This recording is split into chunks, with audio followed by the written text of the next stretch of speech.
আচ্ছা, আজকে আমি ডব্লিউবি ক্লাস 8-এর পেজ নাম্বার 228-এর গামারটা সলভ করব তোমাদের জন্য। প্রথমে যেটা লেখা রয়েছে দেখো, fill in the blanks with appropriate articles and preposition.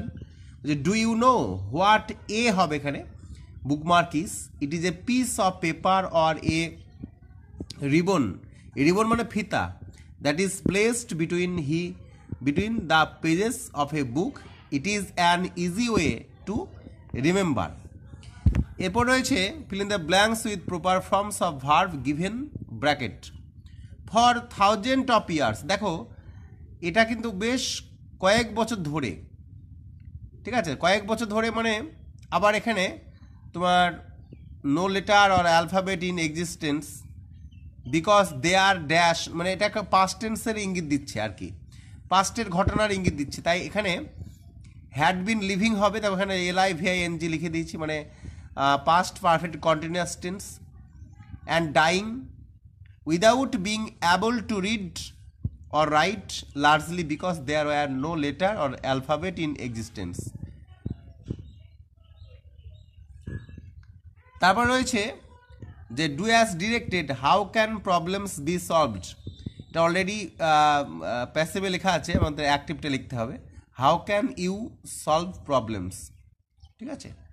What is your bother now, দেখো লাস্টে জিজ্ঞাসা চিহ্ন আছে, দে সেড, তাহলে দে সেডটা দে আক্সড হবে লাস্টে জিজ্ঞাসা চিহ্ন থাকলে। আর ডবলেস ওয়ার্ড থাকলে ডবলেস ওয়ার্ডটায় বসিয়ে দিতে হয়। ইউর বাদারটা মাই ব্রাদার হবে, ওয়াজ দেন হবে, তাহলে দে আক্সড হোয়ার মাই ব্রাদার ওয়াজ দেন। এরপর রয়েছে there is a poor man in the village, এটা কমপ্লেক্স সেন্টেন্স, আমি বলেছিলাম কমপ্লেক্স সেন্টেন্স ডবলেস ওয়ার্ডগুলি বেশিরভাগ ক্ষেত্রে আনতে হয়। তাহলে there is a man who is poor in the village, এটা হু দিয়ে করেছি আমরা। Though he had a legal passport he did not get a visa, turn into simple sentence, আমি এটা আমার খাতায় করে রেখেছি। এটা হবে in spite of having a legal passport. In spite of having a legal passport মানে লিগাল পাসপোর্ট থাকা সত্ত্বেও he did not get a visa, এটা তাই হবে।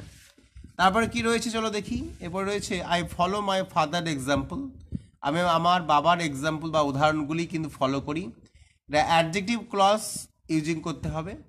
এটা কীভাবে করতে হবে, মানে আমার বাবা যেগুলি দেয় আমি সেই মানে উদাহরণগুলি ফলো করি, এটা তোমরা, আমি এটাও লিখে রেখেছি।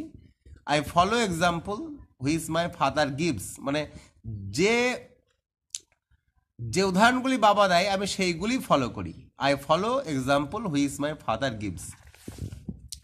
এরপরে রয়েছে write the synonyms of the following words, মানে সমার্থক শব্দ লিখতে হবে। সুপারভিশন হবে অ্যাডমিনিস্ট্রেশন, ইমপ্রপার হবে রং।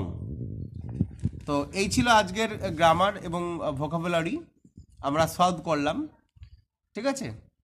কোনো কাজ আগে অনেক দিন ধরে চলছিল, সেই অর্থে হ্যাড বিন লিভিং, মানে আমি যেটা বলতে চাইছি সেটা হচ্ছে পাস্ট পারফেক্ট কন্টিনিউয়াস টেন্স হয়।